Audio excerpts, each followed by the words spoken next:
నా first picture జై జానకి నాయక బోయపాటి గారి డైరెక్షన్ లో హీరోయిన్ ఇంట్రొడక్షన్ అప్పుడు అందమైన సీతాకోక చిలుక టీడీపీకి అదే పని కోట ప్రభుత్వానికి మీ దివ్యల మాదిరి ఎక్కడ రికార్డింగ్ డాన్స్ చేస్తా ఉంది, ఎక్కడ నిద్రపోతా ఉంది, ఎక్కడ బుడ్డు దావుతుంది, ఇదే పని మాకు వేరే పని ఏం లేదా. అయితే ఇంత ఇలా మీరు మాట్లాడుతున్నప్పుడు మీ మీద కూడా విమర్శలు అనేవి ఖచ్చితంగా వస్తాయి, అంటారుగా, తిడతారు. అట్లా మీకు పర్సనల్ గా ఏమైనా వచ్చినాయి? వైఎస్ఆర్సీపీ గురించి నేను పిల్లల హత్యలు, రేపుల గురించి, మానభంగాల గురించి ఒకటి వీడియో చేశాను.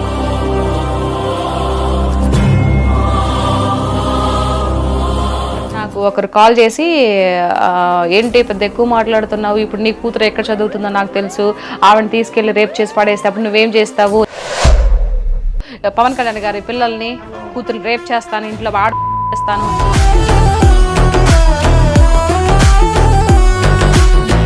కూటమి ప్రభుత్వంలో ఉన్న వాళ్ళందరూ కూడా మంచి నాయకులేనా? మంచి నాయకులు, చెడ్డ నాయకులు నేను అన్ను. ఏదైతే కూటమి ప్రభుత్వం ఎవరైతే పైన నాయకుడు ఎవరైతే ఉన్నాడో.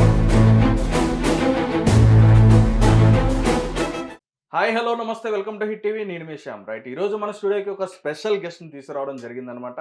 ఆమె వచ్చేటప్పటికి రీసెంట్ డేస్లోనే కాదు, గత కొద్ది రోజుల నుంచి కూడా ఆమె ఇన్స్టాగ్రామ్లో కానీ చాలా వైరల్ టాపిక్స్ అనేవి మాట్లాడడం జరుగుతుంది. అదేవిధంగా రాజకీయం అనే కాదు, ఇంకా ఆమె ఒక ఆర్టిస్ట్ కూడా. రాజకీయానికి సంబంధించి ఎవరినైనా ఏమైనా అంటే, లేదంటే ప్రజలకు సంబంధించి ఎటువంటి పథకాలు కానీ, లేదంటే ఎటువంటి పనులు చేయాలని చెప్పి అంశం మీద ఆవిడ మాట్లాడడం జరుగుతుంది. అంతేకాకుండా ఆమెకు నచ్చని వర్డ్స్ ఎవరైనా వాడితే కనుక ఒక పులిలాగా వాళ్ళ మీద అటాక్ చేయడం జరుగుతుంది అనమాట. సో ఆమె ఎవరో కాదండి, పులి సీత గారు ఈరోజు మా స్టూడియోకి రావడం జరిగింది. నమస్తే మేడం. నమస్తే అండి. ఎలా ఉన్నారు? నేను చాలా బాగున్నానండి, మీరు ఎలా ఉన్నారు? చాలా బాగున్నానండి నేను కూడా. రైట్, అంటే ఇప్పుడు మేము నార్మల్ గా మాట్లాడుతుంటే మీరు ఇప్పుడు నమస్తే మేడం అనగానే నమస్తే అన్నారు. జనరల్ గా అయితే మీరు నెల్లూరులో ఎలా అంటారు? అలా నెల్లూరు స్టైల్లో ఎట్లా అంటారు? నెల్లూరు స్టైల్లో అంటే ఏంటి బాగున్నారా, ఏంటి బాగున్నారా? Okay, right. అంటే ఎందుకనంటే మీరు ఇన్స్టాగ్రామ్ లో మీరు చేస్తున్న వీడియోసే కానీ ఇవన్నీ కూడా ఎలా అంటే చాలా మందికి కూడా మంచి ఎంటర్టైనింగ్ గా అనిపిస్తాయి. మీరు మాట్లాడేది ఏంటంటే తిడుతున్నారో తెలియదు, పొగుడుతున్నారో తెలియదు, అది కన్ఫ్యూజన్ లో ఉంటారు, కన్ఫర్మ్ చేస్తున్నారో తెలియదు. అంటే అట్లాగా ఒక మంచి కామెడీ జనరేట్ చేస్తూ ఉంటారు. అదే విధంగా గన్ షాట్ కొట్టినట్టుగా పాయింట్స్ మాట్లాడుతూ ఉంటారు. అంటే ఎలా అండి, అసలు ఎందుకు అనుకున్నారు మీరు ఇట్లా మాట్లాడదాం అని చెప్పని, ఎందుకని వచ్చింది మీకు? సో అంటే ఇప్పుడు నేను మామూలుగా సపోజ్ నేను మాట్లాడిన వీడియోలో ఉన్నాయి కదా, ఇప్పుడు సో మొన్న దివ్యల మాధురి గారి గురించి, దువ్వాడ శ్రీనివాస్ గురించి మాట్లాడాను. అది మామూలుగా మాట్లాడామనుకో, ఇది ఈ స్టైల్లో మాట్లాడితే ఎవరికి వినిపించుకోరు. దానికి అందరూ వినాలి, ఒక మాదిరిగా అనిపించాలి అని అంటే ఏదైనా ఒకటి జరగాలన్నమాట. అప్పుడు ఏం మాట్లాడతావు, నేనేం మాట్లాడాను, ఓ నో దువ్వాడ శ్రీనివాస్ అన్న, నువ్వు అనుకున్నట్టు ఆ ఏమి నిజంగా రికార్డింగ్ డాన్స్ చేసినదన్నా, నేను చూసుడులా, నువ్వెందుకు అట్ట అనుకుంటావు, రికార్డింగ్ డాన్స్ తప్పే ఉంది, ఎంతసేపటికి ఐటీడీపీలో పెట్టిన అంటా ఉండవు కదా, దేనికి ఇప్పుడు రికార్డింగ్ డాన్స్ చేస్తే తప్పే ఉంది, దానివల్ల వచ్చి ఏం ఒరుగుతుంది టీడీపీ పార్టీకి, ఇది అది పెట్టి ఇది పెట్టి గందరగోళం చేసి మార్పింగ్లు చేసి అంటా ఉండవు, ఓరు గింజుకుంటా ఉండవే, ఏమైంది ఇప్పుడు టీడీపీకి అదే పని కోట ప్రభుత్వానికి మీ దివ్యల మాదిరి ఎక్కడ రికార్డింగ్ డాన్స్ చేస్తా ఉంది, ఎక్కడ నిద్రపోతా ఉంది, ఎక్కడ బుడ్డు దావుతుంది, ఇదే పని మాకు వేరే పని ఏం లేదా. లాస్ట్ లేదు అన్నారు బుడ్డు దాగితే అంటే బుడ్డు నీళ్ళు అంటే ఆవిడ కాలకృత్యాలు పడుకోవడం కానీ, నీళ్లు తాగడం కానీ, తినడం కానీ, ఇవంతా ఇదేనమ్మా పని, ఆవిడ ఏం చేస్తుందా అని చెప్పడానికి. మామూలుగా చెప్తే అర్థం కాదు కదా, అందుకని అట్లా. ఇలా చెప్పేటప్పటికన్నా చాలా మందికి మంచిగా రీచ్ అయింది అనమాట.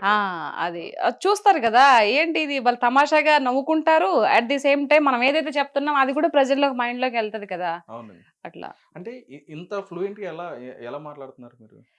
ఫ్లూయెంట్ ఏం లేదండి, అక్కడ మనది యాక్చువల్గా నెల్లూరులో. నేను ఇప్పుడు హైదరాబాద్ లో అంటే మామూలుగా మనం బుక్ లాంగ్వేజ్ స్లాంగ్ మాట్లాడతాము, కానీ నెల్లూరుకి వెళ్తే అట్టే ఇంక మామూలుగా దివిడే, దానికి ఇంకేం కొలమానాలు ఏమి ఉండవు. ఊరికి వెళ్ళానంటే ఇంకా చుట్టుపక్కల వాళ్ళతో కానీ, మా అమ్మ ఊరికి వెళ్ళినా అమ్మ వాళ్ళతో కానీ, ఇంకంతా మామూలుగానే, ఈ ప్రొఫెషనల్ స్లాంగ్ రాదు, మడత పెట్టేయడమే. అంటే గొడవ పడడం, దెబ్బలాడడం ఇట్లాంటివి కూడా వచ్చాను. బేసిక్ చాలా తక్కువ అండి. నేను గొడవ పెట్టి ఎవరైనా తిట్టాను అని అంటే ఇంక వాళ్ళు సచ్చారే, ఇంక తిరిగి మాట్లాడలేరు. అంటే అంత బేసిక్ గా నాకు కోపం రాదు. వన్స్ ఒకసారి కోపంగా వచ్చిందంటే ఎదుటి వాళ్ళు ఇంక మాట్లాడరు. రైట్. ఉమ్, అంటే ఇంత ఇదిగా మాట్లాడుతున్నప్పుడు అంటే మీరు మాట్లాడే ఇన్‌స్టాలో గాని, ఎక్కడైనా చూసిన యూట్యూబ్‌లో గాని, ఎక్కడైనా చూసినా గాని ఉమ్, మీరు మాట్లాడినవి కూడా చాలా వైరల్‌గా కనిపిస్తా ఓకే. ఉంటాయి. అంటే ఉమ్, మీరు ఇమిటేట్ చేసినా గాని, లేదంటే వాళ్ళని విమర్శించినా గాని. అయితే ఇంత ఇలా మీరు మాట్లాడుతున్నప్పుడు మీ మీద కూడా విమర్శలనేవి ఖచ్చితంగా వస్తాయి. ఓకే. మిమ్మల్ని కూడా ఖచ్చితంగా తిడతా అంటారుగా, ఉంటారు. తిడతారు. ఉంటారు. ఆబ్వియస్లీ. అట్లా మీకు పర్సనల్‌గా ఏమైనా వచ్చినాయా? నాకు పర్సనల్‌గా ఏం అనలేదు కానీ, ఫస్ట్ నేను అంత స్టార్టింగ్ పొజిషన్‌లో మాట్లాడుతున్నప్పుడు నాకు ఇది ఎప్పుడు టీడీపీ గెలిచిన తర్వాతనే, కూటమి ప్రభుత్వం వచ్చిన తర్వాతనే ఇట్లా కాల్సొచ్చాయి. వైఎస్ఆర్‌సీపీ గురించి నేను పిల్లల హత్యలు, రేపుల గురించి, మానభంగాల గురించి ఒకటి వీడియో చేశాను. ఏంటి ఆహా! అప్పుడు మీరు పార్టీలో ఉన్నప్పుడు, మీరు ఉన్నప్పుడు ఏం జరిగాయి? హత్యలు జరిగినాయా? హరికథలు, బుర్రకథలు జరిగినాయా? ఇప్పుడెందుకు ఆ విధంగా గింజుకొని మాట్లాడుతున్నారు? ప్రభుత్వం చేసే మంచి పనుల గురించి చెప్పకుండా ఇష్టం వచ్చినట్టు ఏదో ఎక్కడో ఎవరికో జరిగిందని చెప్పేసి జరుగుతూ ఉంటాయి కామన్‌గా. మీరు ప్రభుత్వంలో ఉన్నప్పుడు జరిగినయి ఇప్పుడు జరుగుతాయి. దానికి మాట్లాడేటప్పుడు నాకు ఒకరు కాల్ చేసి "ఏంటి పెద్ద ఎక్కువ మాట్లాడుతున్నావు. ఇప్పుడు నీ కూతురు ఎక్కడ చదువుతుందో నాకు తెలుసు. ఆవిడని తీసుకెళ్ళి రేప్ చేసి పడేస్తే అప్పుడు నువ్వేం చేస్తావు? నీ ప్రభుత్వం వస్తుందా? మీ బాబు గారు వస్తారా? మీ పవన్ కళ్యాణ్ గారు వస్తారా?" అని చెప్పేసి మాట్లాడారు. సో ఓహ్! నేను ఓహో! అవునా? నేను చాలా ఇంటర్వ్యూస్ కూడా చెప్పా. నా బిడ్డ తలరాత అలాగే గాని రాసుంటే అలాగే జరుగుతది. నేనేం చేయలేను గదా! దాని గురించి నన్ను బెదిరిస్తే నేను మాట్లాడకుండా ఉండిపోతానని. అంటే ఓహ్! గట్టిగా ఎవరైనా వాయిస్ వినిపిస్తుంటే హ్మ్. వాళ్ళు మాట్లాడకుండా భయంతో ఉండిపోతారని. అట్లాంటి భయమే ఏం లేవు నాకు. హ్మ్. తర్వాత ఎవరికి చెప్పాలో వాళ్ళకి చెప్పాను. మళ్ళీ వాళ్ళు తిరిగి నాకు సారీ అని చెప్పారు. అది జరిగిపోయిందది. ఓకే. హ్మ్. అంటే మీకు సపోర్ట్ ఎవరున్నారు? అంటే మీ ఇట్లా మాట్లాడడానికి గాని, లేదంటే ఇట్లా మీరు స్క్రీన్ మీదకొచ్చి ఎందుకంటే ఒక ఆడపిల్లగా వచ్చి మాట్లాడాలంటే, ఇట్లా హ్మ్. మాట్లాడాలంటే మాట్లాడిన ప్రతి దాన్ని కూడా డిఫెండ్ చేసుకుంటూ, అది హ్మ్. కూడా ఎమ్మెల్యేలు, మినిస్టర్లు మాట్లాడిన వాళ్ళకి డైరెక్ట్‌గా మీరు వాళ్ళ పేరు తీసి అంటే ఓకే. చాలామంది అంటే ఇండైరెక్ట్‌గా మాట్లాడుతూ ఉంటారు. ఓకే. మీరు డైరెక్ట్‌గా వాళ్ళ పేరు తీసి డైరెక్ట్‌గా సూటిగా వాళ్ళకి సమాధానం ఇట్లా చెప్తున్నారంటే ఏంటి మీ ధైర్యం ఏంటి? ధైర్యం ఏంటుందండి? వాళ్ళు ప్రజాప్రతినిధులు కదా! చాలా మంది ఇదే క్వెషన్ అడుగుతారు. ఏంటి హ్మ్. ఎమ్మెల్యే అంటే పుడింగనా? లేకపోతే ఎంపీలైతే ఏమైనా పెద్ద దేవుళ్ళా? హ్మ్.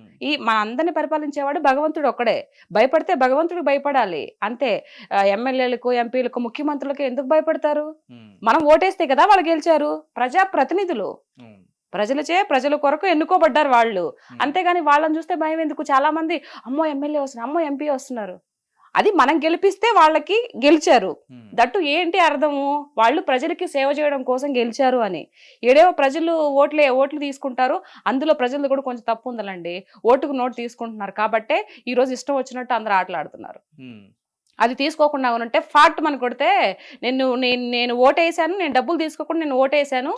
కాబట్టి ఏదైనా గట్టిగా మాట్లాడే హక్కు నాకుందిరా అవులే అని చెప్పొచ్చు. హ్మ్. ఇప్పుడు ఈ ఓటుకు నోటు తీసుకోవడం వల్ల ఏంటి నువ్వేంటి మాట్లాడేది? నీ ఇంటికి నేను 6,000 పంపించాను తెలుసా? డబ్బులు తీసుకొని నువ్వు నాకు ఓటేసావు అన్నప్పుడు అప్పుడు మాట్లాడడానికి వాళ్ళకి స్కోప్ ఉంటుంది. అవును. మాట్లాడడానికి మనకు స్కోప్ ఉండదు కదా! అవును. అందరూ ఎందుకో పెద్ద పెద్ద భయపడిపోతూ ఉంటారు. ఎమ్మెల్యేలు, వాళ్ళ ఎంపీలు, ముఖ్యమంత్రులు అని. ఎందుకు? నేను ఆ పార్టీ అని కాదు, ఈ పార్టీ అని, ఏ పార్టీ అని కాదు. హ్మ్. మామూలుగా చెప్తున్నా. మంచి చేసేవాళ్ళు మహానుభావులు. హ్మ్. చెడ చేసేవాళ్ళు ఎవరు రాక్షసులే నా దృష్టిలో. ఓకే. చెడు అంటే ఏంటి?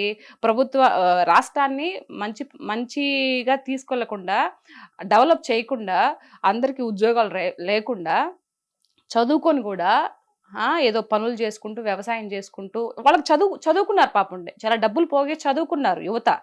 వాళ్ళకి ఉద్యోగాలు లేకుండా అలా పడేస్తే దాన్నేమంటారు? ఇప్పుడు హ్మ్. ఎవరు అడిగారు? డైరెక్ట్ జోబుల్లోకి డబ్బులు సరిపోతదా? నీకు నెలకి 4,000, 5,000 సరిపోతదా నీకు? ఇంక హ్మ్. నీ పిల్లలకి చదువులొద్దా? ఉపాధి చూపించాలి. ఉపాధి ఏదైనా ఒకటి చూపించాలి కదా! హ్మ్. నాకు అక్కడ ఇదైపోయింది. ఓకే. ఆ! రైట్ అండి.